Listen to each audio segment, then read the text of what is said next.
So welcome everybody. It's so nice to have you guys here at Venture Cafe, even though I'm not turned sideways this way. It's okay. You want to move down, you can. No, that's fine. So if they walk away, Yeah, you should move down a little bit. just, Maybe I'll sit next to you here, I will move down. like this, yeah. There we go. So as we're working on camera positioning, Yeah, the camera is movable. Do we need to all? Oh, I would move around a little bit. Zabe does it all. no, we're good. This is really. Yeah. No, we're good. So just a little more. Nobody's hearing this. Cool. So welcome everybody. It's very nice to see you all this evening at Venture Cafe. So my name is Heath Naquin. I'm Vice President of Government Capital Engagement here at the University Science Center. I'm delighted to be joined here this evening by Jessie Garcia, one of our great founders that are here this evening, displaying her products and services and showing some of the innovations she's had. And one of the topics of conversation that we wanted to talk about this evening was really understanding sort of the role of and the needs of a startup for related to capital in some way, and sort of advancing their journey. And so oftentimes people think about capital, oh, it's just a check. Is that really all it really that you need? Or do you need networks? Do you need people? Do you need connections? Do you need intermediaries? Do you need other things that can actually help you in your entrepreneurial journey and move things forward? And so I'm going to let Jessie introduce herself more fully and talk about a little bit about where their company's at, and then we'll just have a conversation. We want to open this up to both the people online and the people in the room about, hey, you know, what is some of the experiences Jessie has had? I have nothing to offer, she does. And you know, what has she learned in her journey so far, and how can we really use that to sort of advance the whole overall? So I want to say thank you everybody for being here. Really excited to have you guys present. And I hope this is a learning opportunity where for the next 30 minutes, she and I will just sort of converse a little bit, open to questions. Please interrupt along the way, and we will go from there. So with that, Jessie, please introduce yourself. Thank you so much for being here. Yeah, thanks, Heath. So hi, everyone. I'm Jessie Garcia. I'm the CEO and founder of Tozuda, where we design and manufacture a head impact indicator for concussion awareness. But before all this, I was a rugby player at Lehigh University. My coach didn't recognize that I had a concussion during a game, let me keep playing, and I suffered from post-concussive symptoms for about 6 months afterwards. When I went to look on the market to see if something was available, there was only a $300 mouth guard that I simply couldn't afford as a college student. So I went back to school, I got a master's in engineering, and decided to find a more affordable way to determine head impacts. So this is why I created Tozuda. Fast forward a couple of years, this product's actively on the market, and we are actively raising capital to grow our market presence. But Tozuda has some really scrappy roots. Like, Well, obviously, basically, the start of the whole thing. obviously, Rugby roots, even. Let's go ahead. Go ahead. rugby roots. So I definitely lived the problem that I felt. And this was confirmed just talking to, when I knew I had this problem, I saw the market and realized that there were 3.8 million people who had concussions, and I wasn't the only one with this story. So this is why it gave me confidence to go down this pathway. But outside of school, when I graduated, I was working in food brokerage. I was, you know, just trying to make money, and I was saving.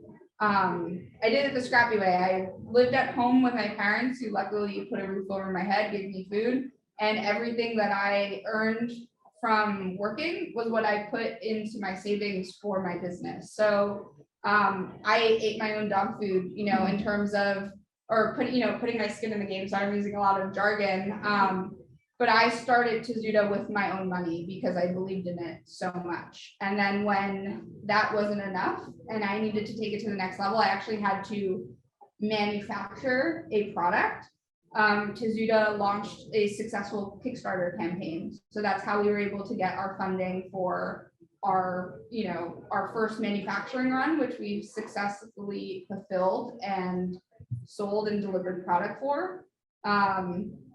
And then afterwards, that's when once I started hitting my cap, like I wanted to start doing Tozuda full time and not just part time. That's when I left my job, and that's when I realized I needed to start raising outside capital. So first thing I looked towards was grants, grants, free money that was out there.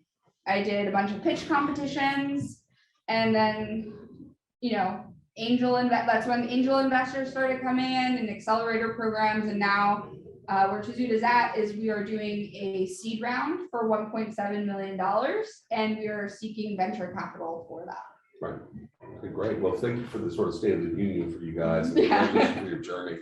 I think there's a couple of different things that you pointed out that might be useful for the community at large to understand about or think about a little bit. So one, and I applaud you for that. So often, especially in like science and tech, people don't have that personal root in the problem. And obviously you have a story, so that's great. It's not just an idea, it's like this lived, felt thing. So the first thing I want to probe or ask you about a little bit is, as you talk to other investors, as you talk to groups, and being able to tell that story about that deep personal impact, how has that been received by investors? I think they really respect that, especially early money coming in. Often what I've heard from my investors is that we believe in you, like they're investing in me. They're investing in me over the product or the solution. It's all about like, am I the person to bring this to life? And it's just, yeah, because I had such a personal connection to this problem of, post-concussive symptoms for 6 months where I couldn't read or write. Like, I'm really frustrated in that. I'm motivated by anger that I went through this in a weird way. So I think it carries a really, really far way rather than creating a product or solution for something I'm not connected to, because there's tons of highs and lows with building a business and you have to stay in it. And if you're not motivated, you could decide to stop. That's right. I mean, from an investor perspective, that means they believe you're going to stay through the course, right? Absolutely. Right. Well, okay. Also, because you play rugby, they're scared of you. It's fine. but beyond that, though, so also you talked a little bit about sort of your journey, and then you sort of glossed over it, how you basically bootstrapped this from the very beginning, right? And got through, and we'll cover your crowdfunding platform and our campaign in a minute. I have a whole series of questions. I'm sure the audience does as well about that. But just talking about sort of being able to bootstrap that and how that positions you in some way. Again, when you talk to investors, like being able to say you got this far on your own, and now when you're asking for it, it's not for proof of concept. You're asking for, no, I already did all that. We're doing something different. How does that position you in those conversations? Oh, I love the fact that I bootstrapped Tozuda. A really great example of me doing that is with our manufacturing. So like early on, it was my own savings. I got quotes back for injection molded parts. They came back for like $50,000. And I was like, I don't have $50,000. So I, with my CTO, we purchased an injection molding machine off eBay for $1,000. We refurbished it and we were able to take classes on how to CNC machine things at a local makerspace. Yep. And we actually fabricated our own product. So I was able to take something that should have cost 50 grand. I probably did it for, realistically, with all our time and effort, like let's say 10. So I'm just like, if I could do this with my own money and very little money, like, can you imagine what I could do with the resources that I have with you behind me? Like, it's just, I could take how this. How is that received? I think it's respect. Because then they ask me like, how do you know this is going to scale? And I'm like, well, I've built these types of parts before. I know the cycle time. I know how long it takes to assemble it. Like, I take it really personally that, I'm lucky now that I have a team that does different roles within the company. But yeah, like I've lived it and I know how it's going to go in the future. It's not hypothetical, it's tacit knowledge that you have. Absolutely. Like it's hands-on knowledge that I've taken. And the one disadvantage to bootstrapping is that some people often come to me like, why did it take you so long to get here? Okay. Right? Like that's a contrary thing, because it took us long to develop. I was doing it part-time. I was working on the side. And I just say like, I wasn't in a situation where I could go to friends and family to be like, hey, can you give me the seed money that we needed to start Tozuda? So it just shows like I've didn't use that as an excuse. Like I just found a different way. So I think every startup journey is different for founders. So I want to cover two different things. One being the sort of Kickstarter campaign you did, because that stuff that comes up all the time in this community. That's number one. But before we get there, you said something very interesting, and that I at least often see innovators and entrepreneurs not thinking about. When you just said the topic about all in, including our time and effort, it costs about 10 grand. People almost never say that. Yeah. So as an investor myself, I'm like, all right, you're doing time value of money, good job. But my point on that is, how did you come about that, right? I mean, so like raw material costs, this is not about you, it's more like lessons for the community in some way. What you just said was, let's talk about real talk. This costs us X to make what? So you're basically building into your costs, Yep, of course. right? So you go through the journey. Could you talk a little bit about how you sort of evaluated as CEO with your team and accounted for your time and valued your time in addition to all the stuff? Do you know what I'm getting at on that? Yeah, I think it was just something that we had to look at for ourselves. Like we Right. had probably $20,000 in our bank account towards Whatever Tozuda, this is, yeah. whatever that was, which, most people are like, how are you running a business with such little funding? But, I looked at what my time was worth at my previous job. My CTO was looking at what he was worth. So we always just kept that in mind, that if we can, is it better to outsource or do it ourselves? And like early on, it was just more, well, we have the time, like there's no time. But time is money. Time is Time money. is value. Time is absolutely value. But at that point, it was still cheaper to do it ourselves than it was to outsource. Like I still couldn't afford the $50,000, but I was like, I could do the 10.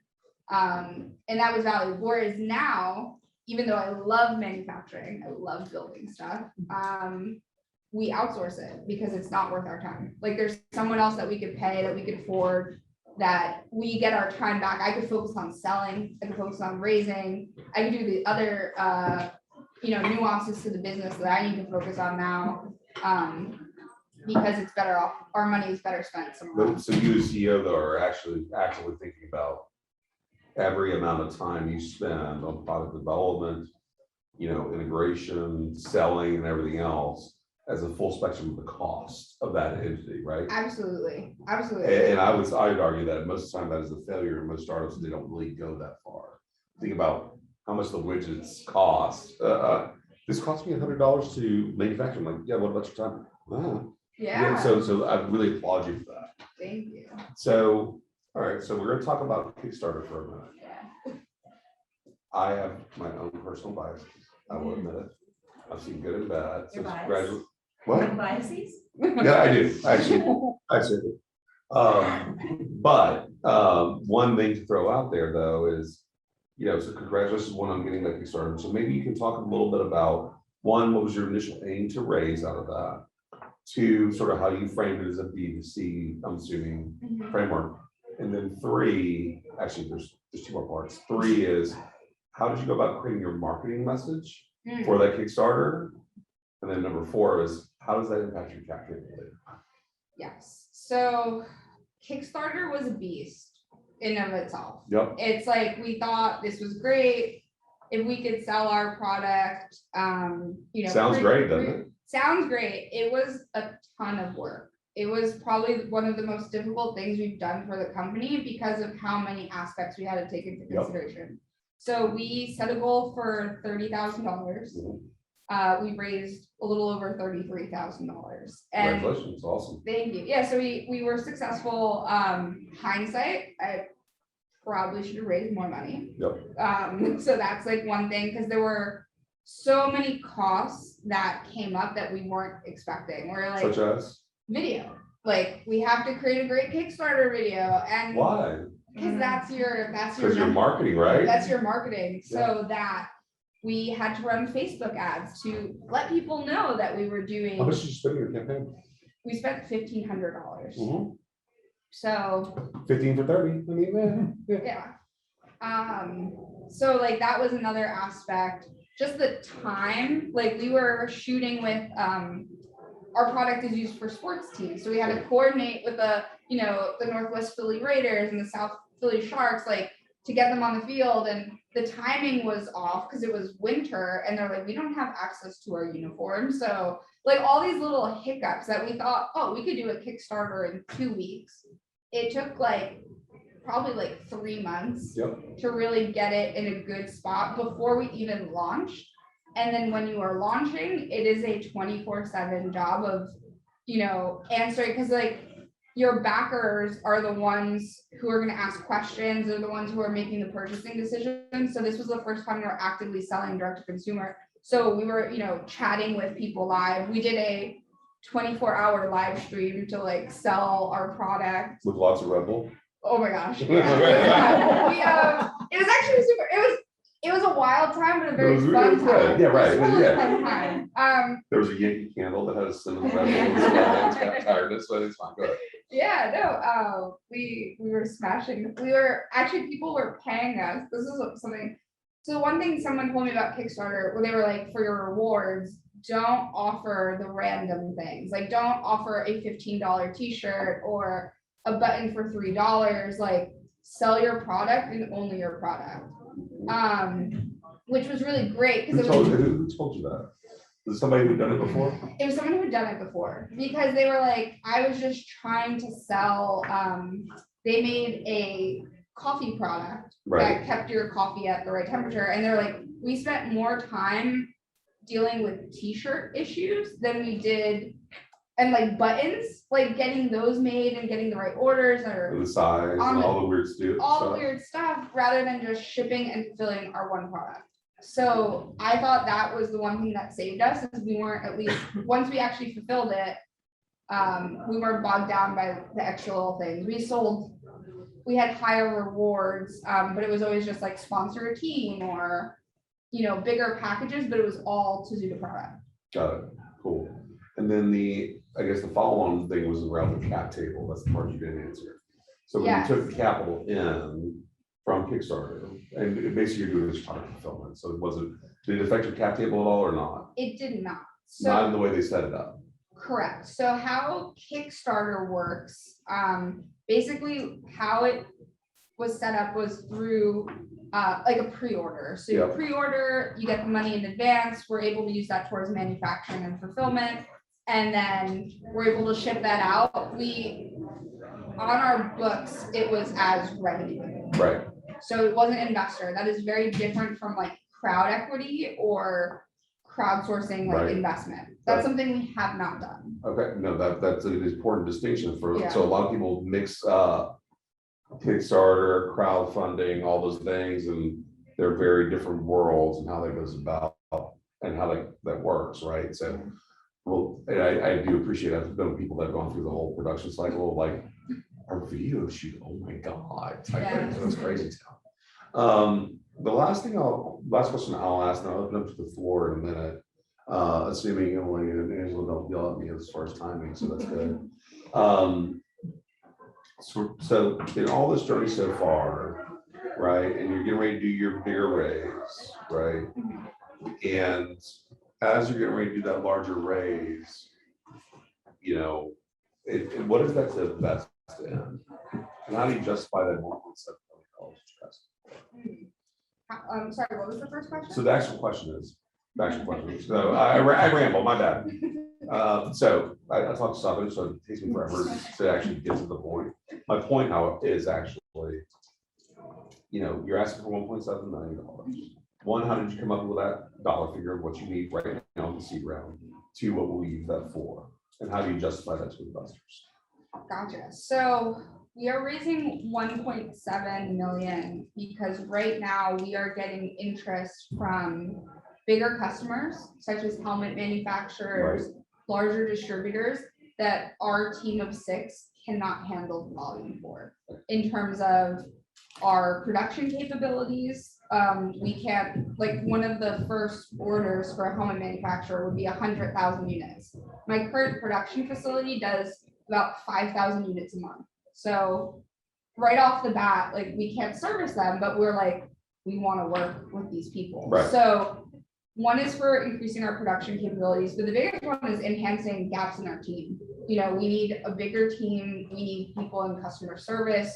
We need a production manager now that this volume is getting much greater. We want to enhance our marketing campaigns, sales outreach. So things that we've never had before, we need to add to our arsenal. And we could justify it because we have letters of intent with. You have revenue, letters of intent? We have revenue, we're revenue positive, letters of intent from these people. So we've worked on developing these partnerships to the point where they're like, hey, we want to integrate Tozuda, we want to work with you. And now I could turn to the investors and be like, hey, like, this is where we need assistance. It's not just money. It's like, can you help me find great candidates to like bring onto my team? Can you connect me to more people who fall under my customer segments? And yeah. So that's an interesting point. And a lot of people, especially entrepreneurs, think about the money, like the dollar signs to start with. But I want to applaud you, number one. Number two, you mentioned like it's not just the money.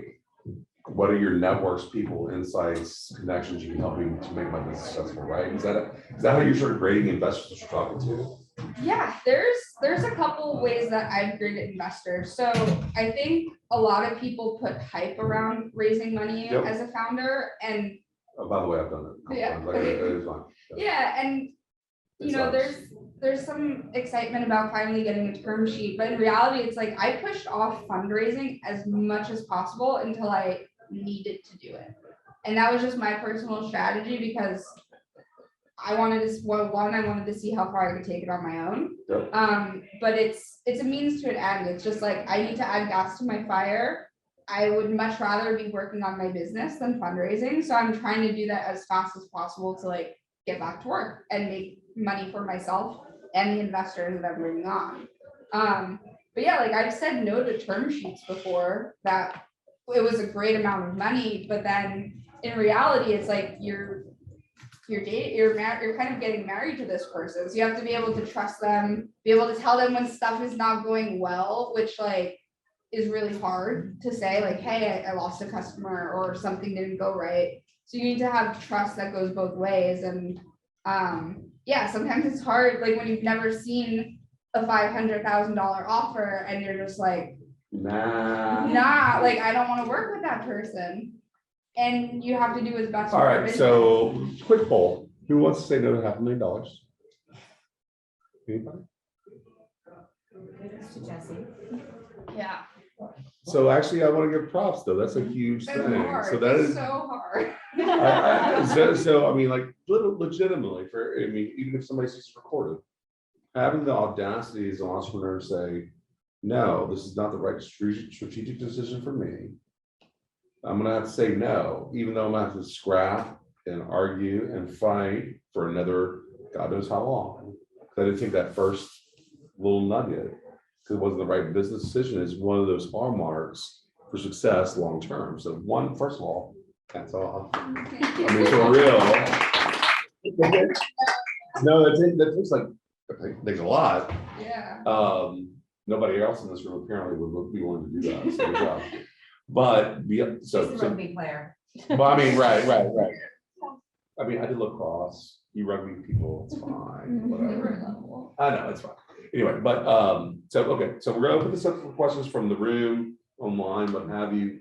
Thank you for sharing some of your journey. That's pretty awesome, and I'm so glad to learn more about it. Anybody have questions for Jessie? I've got a dumb question, not being a finance investor person. What's a term sheet? So a term sheet isn't actually a contract. It's like the starting of a negotiation with an investor. So it lays out, I'm going to give you X amount of money for something from your company, whether it's equity or a discounted loan. Basically it states everything out so then you could agree to continue the conversation and then make it legal with your lawyers, if that makes sense. May I add a few things? Yeah, please. Okay. So the concept of term sheet often gets thrown around a lot, and especially in the context that Jesse's talking about, where you as an entrepreneur might be actually going forward to solicit investment of some kind from an investment group. typically how that goes is after some level of due diligence, meaning investigation, some level of communication between both parties. At some point, if there is a determination that there is some level of value, quote unquote, from the investing party, they might go to Jessie and go, we would like to offer you a term sheet to begin negotiations. Yes. That term sheet will usually outline at a very high level amount of money they're intending to commit, things like valuation, terms of that investment. There's all kinds of different ways that can flow. Whether things like governance, like board seats or not, that's a whole different animal we talk about. But in venture, that term sheet sets up the initial parts for negotiations, you said very correctly. And for everybody out there, that's a good time to hire a lawyer, just saying, Yes. like immediately, not cheap, a good lawyer, just to be clear. But in the university context, there are term sheets as well. That might be a very different animal. That might be initial term sheets for licensing of a technology, initial term sheets for material transfer agreement, joint development agreement. There's all kinds of different ways that term sheets can be used.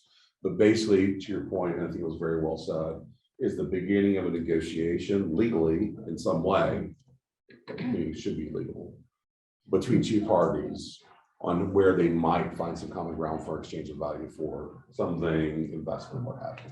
Sorry, No, that's my text. that's a great. Any other questions? I have a question. I'm sorry, Emily, you work here. Next person. See myself out. No, Emily, go. I had to pick on you because you had a It's big fine, go. I can take it. I know, go.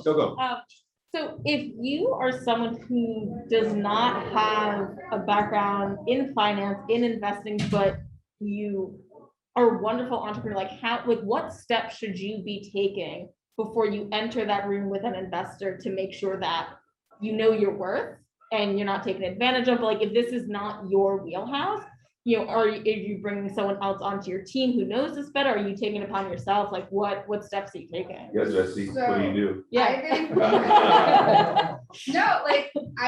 like me personally, I think the CEO should be raising money. Like there's no one better than me to be having that. I also, at this stage in the game, maybe at a series B, higher level, you might have someone that helps you out with this.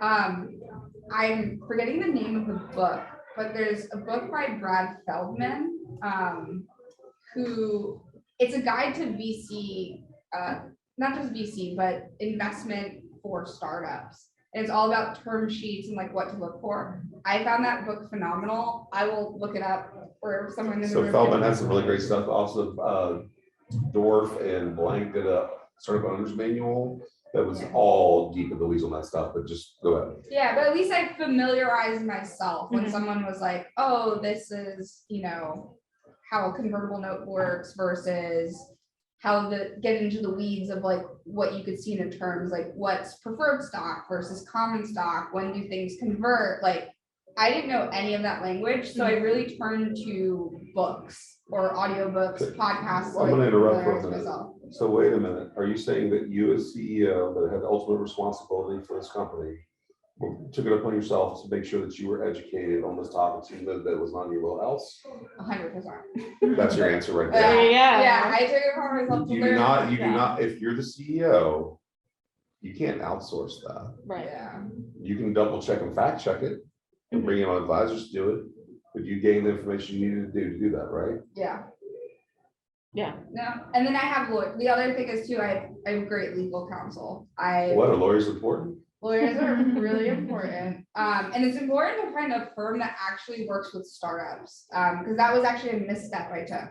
So when Ooh, I now we're talking. Let's Yeah. go. Talk about it. No, Go. Breathe. when I first started Tozuda, I had a friend of the family who was like, oh, I have a great attorney, you're gonna love Was it working because with they her." did criminal law in the garage? Well, yeah, and then when she ended up, she's actually a I'm prosecutor. joking. No. Oh, it's actually, right. I'm sorry. She's like, I have this friend, she's awesome, she's in Philly, you should connect with her, and met with her, totally loved, thought it was great. Great person. Great person. She set up my she set up my LLC. She told me to set up 3 LLCs because she's like, you should have your IP separate and 2 different entities, which is not the norm. This is not the norm. And I thought I made the face because I was like, You know what?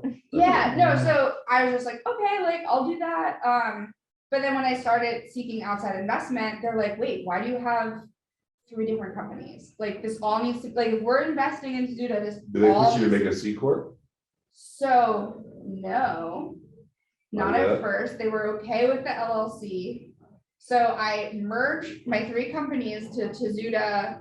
And how Delaware. much did that cost you in legal fees?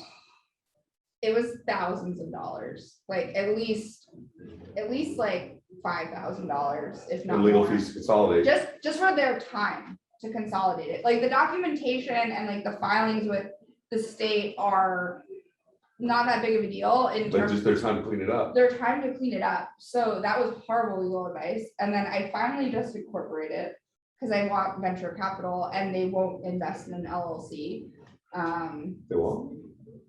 Well, No, they really won't. No, You're right, you're right. like sometimes they will. Like if it's a small An angel will. An angel But will. you're talking about firm institutional may not. committee seat stuff, yes, you're absolutely right. Yeah, So then you went to find other legal counsel, right? yes, And so now you're with more of an institutional firm. yes. So I'm with an institutional firm called Cozen O'Connor. Yep. They have, so I worked with the original firm, Chris McDemus, like he was highly recommended in the area. I actually got references. Can from I ask other one people. quick question about this? Yes, So they bill by the hour, right? So the partner rate for that maybe $400 partner rate, is it worth that hour versus what you had before? 100%. 100%. Like that first lawyer was great, you know, she took me out $1,000 to is eat. fine. Yeah, like she took me out to eat. She was like, oh, we'll do this. And I'm like, no, like if I'm on the phone with Chris or his associates, I'm like, I'm gonna, you know, 15 minutes, 30 minutes, an hour, but I'm making the most of that time because they're so good.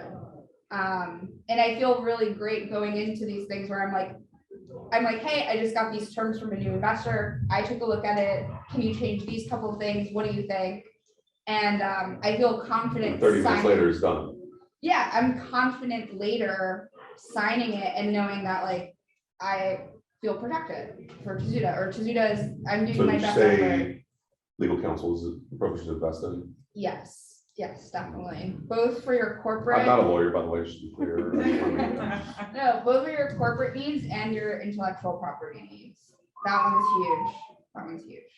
All right, I'm not even talking about the IP right now. No. Okay, any other questions from the room right now? Emily, did we answer your question from? Yes. There was a question around the corner? Yeah. Hey, 2 questions, one which is more involved, I guess, but for the Kickstarter campaign, you mentioned that once it went live, it was a 24/7 thing to do. Is that so? Did you spend a lot of time promoting it, out marketing it, doing interviews, things? What did you do to promote the Kickstarter? Yeah, so we did a couple of different things. Anytime, well, this is pre-COVID. So anytime there was an event like this, I was tabling, I was networking, I had team members doing the same thing. I hired strategically 3 Drexel co-ops at that time to help with that specifically. So that was something I kind of was like, let me add more bodies that are relatively affordable to my team to help out. I did a lot of PR, any type of PR that I could. There is a site called Help a Reporter Out. So you kind of troll that and see if there's anything that you could fall under. So just try to get as much free exposure as possible. And then, yeah, we did paid marketing ads to spread the word. So the 24-hour thing you were mentioning was like you promoted this whole 24-hour talk with the founder thing. You do that as your gimmick to get it going, right? Yes. I think that's what you were talking about. Yes. Yeah, and I'm just wondering. But were you asking how much time went into the whole campaign? Well, not just how much time, but exactly what was involved. I mean, you got to do a lot of work to Can you go. do a and master get- class get at the Kickstarter attention. for about 3 days? Yeah. Yeah. High level though. So Yeah. high level, like what was involved in. How you went out and got attention, which I hear lots of other people, of course, trying to do lots of interviews on podcasts and wherever they can go out, get out in front of people, basically is the thing to do. And I'm just wondering how you went about doing that, but also what other things you did. Yeah, like I looked at, so something I do is I looked at like meetup.com. I found local, events, and I kept myself to Philadelphia only. which maybe I could have gone to other cities, but we stayed in Philly, promoted as much as possible. We definitely made like handouts specifically for Kickstarter to like refer people, like direct links with like QR codes, so we made it really easy. We had a launch party at my old co-working space that they were able to like do that for free, but we, made a big thing of drinks and like have some food, and we're just like, hey, if you know anyone that has a kid that might have concussion problems, like check us out. But it's just word of mouth. I trolled a lot of Facebook groups, like posting a ton. Definitely got banned off. I got kicked off of Twitter for like for like too much tweeting. How presidential. Yeah. Yeah. But like it was Jessie just for president. yeah. It's okay. It's okay. That's awesome. Yeah, but like it was just bombardment. It was like I needed this thing to be successful. So this was a 24/7 thing for quite some time for you. Yes, and that's why like I'm glad I did it. It helped us out. I would not do it again personally. What did you help you the most with typing your message? Typing the message, I think, was the big help with it. And then Even just, more like, than the money, right? even more than money, like it was just like, how can we communicate this effectively? Because I used to be very technical with how I described.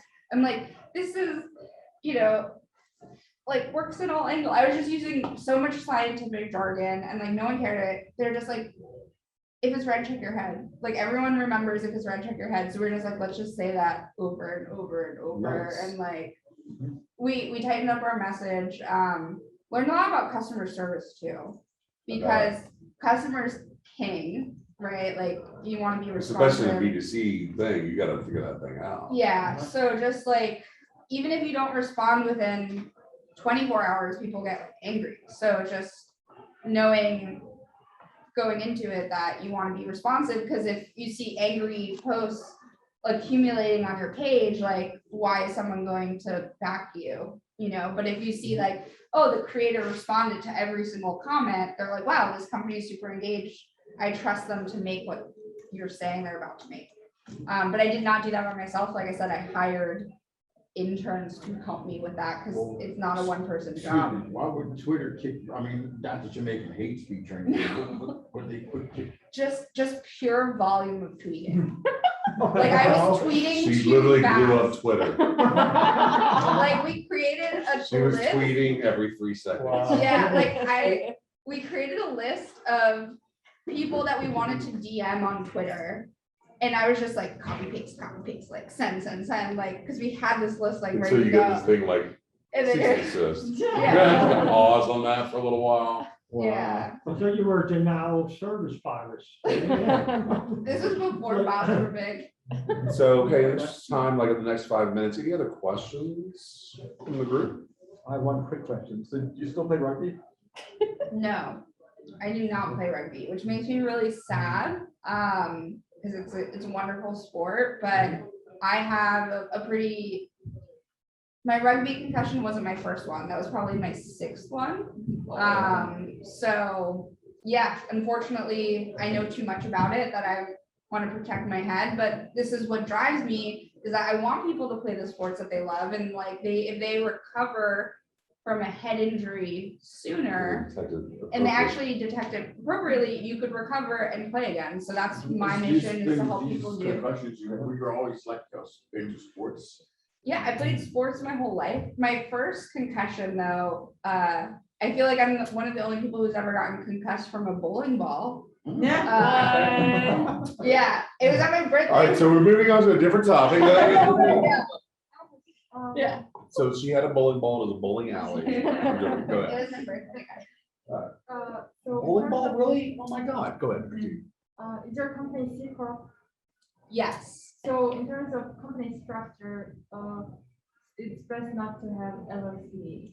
Depends, but go ahead and answer. It depends. So it depends on your style of business. If your business is going to be a venture capital backed business, then you might want to consider doing a corporation earlier on, because that's what they were gonna require. You could start off as an, and I'm obviously not a lawyer, like, you could start off as an LLC and you can convert to a C corp, but that costs money. So like, I just spent probably another $5,000 on legal fees to do that, because they didn't understand that I wanted to grow as big as I wanted to. When I start off, they're just like, oh, you're starting a little lifestyle business. I'm like, no, we are going to be a massive company that We're gonna be sells. a national company. Yeah, absolutely. So I think it's just more knowing your business and where you want to go, because if you could get friends and family or like some small investors and you're okay having a small team, maybe an LLC works for you, but LLCs work for most people.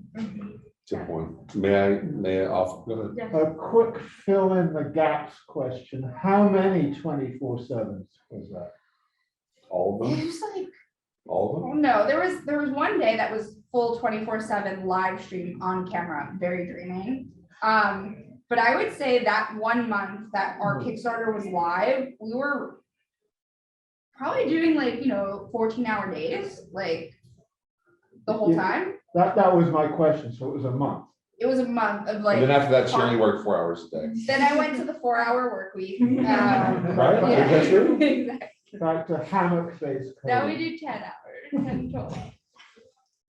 So, okay, I'm gonna weigh in personally on a few things. So one, as a former entrepreneur, I mean, the thing I've said is generally like, how many hours are there in a day? 24. How many hours as an entrepreneur you work? All of them, because whenever you have to make decisions between payroll and rent, and you have to make payroll first, that's a whole different animal, Yep. right? So in that point, when you have to make that decision, that's when you know you're really being an insane entrepreneur. I've had to make that decision and go, do payroll. My rent's due in 3 days and I'm making you kicked out of my house. I sure hope the deal comes through. You do everything you can within that time frame. To your point about the LLC versus C Corp component of things, I think, and you already alluded to this, but just to make it very crystal clear, corporate structuring gets really weird. Back to earlier statement, legal counsel is very important, is it not? Yes. Yeah. Maybe having appropriate legal counsel is very important, and paying for that upfront, just to make sure you even spend an hour with somebody to go, this is all the ways to go sideways. Think about where you want to go before you set up your structure. Hugely important. I'm actually going to cover one more thing with you before we close, but Okay. related to legal stuff. But the LLC route, and you said it very appropriately, LLC is fine. And it's often recommended because it's really easy. It sounds good. And if you're going to take a little bit of money from friends or whatever, there's a way to recognize equity. And that's okay, right? And you get 10%, you get 5%, my friend gets half, whatever. I mean, however you want to split it up. That's back to my next question. So I'm talking about founders in a minute. But anyway, but if you're going to actually get institutional investment, meaning any traditional venture capital group, whatever, literally they will say, we love your idea, it's great. We'll invest $1 million in you as an example. By the way, before that $1 million goes in, part of that money needs to go to convert back to a C Corp so you can get preferred shares in a corporation for our investment. And you just lost $5,000 to $10,000 of that $1 million for conversion into a C Corp. That's already the product's gonna sell, how does it work? No, it has nothing to do with the product. We're talking about legal formation. They're literally saying, we'll make this investment. You have to be in this vehicle because that protects them and it protects you in a way. Yeah. It's so to your point, it's like, where do you want to go? Is this going to be a lifestyle business? Meaning it will make good revenue for you. You can have employees, you can have some investment. Great. You can be working in your community. All good. LLC all day long. If you really want to get to then 20, then $100 million invested, you're going to have to be in a C Corp. This is what it's going to be. Right. Yeah. And so, yes, sir. Well, I have a business that I think I want to do. I want to start off as an LLC until I know all the nooks and crannies of that industry that I'm making a business. And the more I know and the more I build on now, if I have enough know-how and I'm getting enough promise, and I can keep money aside. Say, if you're a venture capitalist, you want to give me, say, $100,000 on my business, that's such a great idea. And I prove it to you that it's going to work. And you say, well, you have to convert. Well, I'll have the money to convert because I invest most. And that's fine. Just as long as you know up front, you're going to have to deal with it. That's fine. And ultimately, from a legal filing field, just so we're really clear, it depends on state. the differential in a C Corp filing versus an LLC filing is really from a state fee structure, somewhere in the $200-300 range. Yeah. There are some tax implications for filings, but again, it's relatively nominal that most people don't talk about. But so I wanted the last topic I want to talk about before we close up this session. So we glossed over things, and I don't know if this is true for you or not. So you talked about legal. One of the things that I see a lot, especially as investors and whatnot, is the founders agreement. Do you guys have a founders agreement, or is it all you? So it's all me to a certain extent. So I started off as a solo founder, Okay.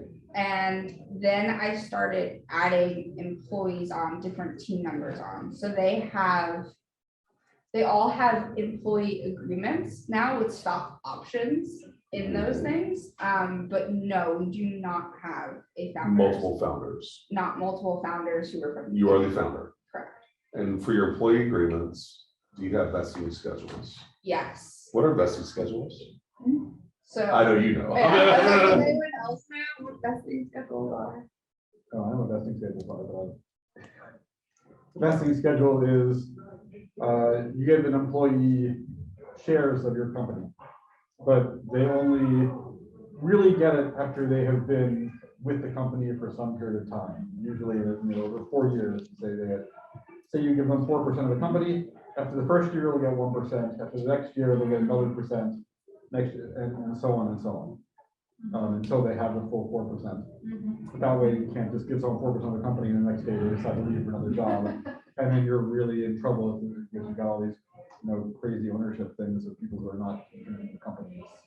There's a problem with investors and all sorts of things. Right. So I will go back and I'll show my age, unfortunately. So, so there was a movie that happened a long time ago called .com. Anybody ever seen that? So this is because I lived through the .com era in 2000, my 401 another startup. So now I'm going back 21 years. But there was a movie that chronicled this whole journey about founders agreements and went through all this and all the mayhem that happens and what happens if you don't have vesting schedules. So wise of you to have that. That's great. I'll often see, and this is why I ask the questions. It's great, and you make this about investors. It happens with founders too. Once you get into business with somebody, you're basically being married contractually. In some ways, stronger than a marriage, let's be honest. It's often harder to unwind. So, being very careful and intentional about how you bring people on is very important. So with that, I'm going to start wrapping these up. Jess, do you have any final pearls of wisdom for anybody in the group? So I just want to add Go. to the vesting. Something I always recommend is a cliff before the vesting schedule. Where did you learn such thing from your legal counsel? From my legal counsel. Oh my God, that was amazing. But a cliff It's kind is of lawyers on every other conversation. Yeah. So I'm, Well, there's a reason I do it because I can't go horribly wrong a million times. but a cliff is basically like you could determine the factor, but I use like a 1-year cliff. So if I hire a new person, they don't, like, the second they start working, they don't just start accruing equity into Tozuda. They have to be working here for a year. So that gives me time to really evaluate, like, is Heath the right fit for Tozuda? And I'll see you now. After 1 hour, you're like. Well, like, so it's just because, like, you could be really excited about someone, it doesn't always work out. Like, a cliff is protection for you as a founder that, one, this person is staying longer, and then yes, what Bruce was saying with, like, if you're giving them 5% equity or less, or more, that they get the equity over increments of time. I've also seen people do it over milestones, but that's really hard. Milestones get screwed. Yeah. Could it be based time. on merit, like how much has he contributed to your company? So You can, but time is usually the safest thing, It's the and most people don't safest. recommend. Yeah. Sorry, so we're getting into legal advice, which I am not qualified to offer. And I did, so did you have anything else to finish on that? Because I wanted to give you props for a second. Yeah, no, Oh, I can give you props now, we're good. yeah. All right, cool. So thank you, everybody, for joining this. And obviously, we're in the session for a minute. Let's peel off. If you have other discussion topics to do, that's great. I wanted to say, first of all, there's absolutely why I talk to Steve about this stuff. Second of all, some of the things that Jessie talks about just now, I think there's 1 or 2 takeaways out of all this. I'm not going to plug any lawyers. Sorry, Tracy, I won't do it. One of the things is she's throwing out terms as a founder in a sophisticated way. And there's often a lot of mystery about all that stuff. Cliff, what's that? Term sheet, what's that? And you admitted, you're like, I didn't know anything about this going into it. To your point, Emily, the question is always, it is incumbent upon the founder to take personal responsibility for sourcing that knowledge and making sure that they are aware. And if you're going to be responsible enough to start a business, you should be responsible enough to gain the knowledge and education from whatever source you can. Books, things like Venture Cafe, meetings, intermediaries, doesn't matter. You're an entrepreneur, you're basically a guerrilla going through getting whatever information you can to succeed in your journey. So Jessie, congratulations for you. Very inspiring. Thank you for being present, and everybody thank you for this.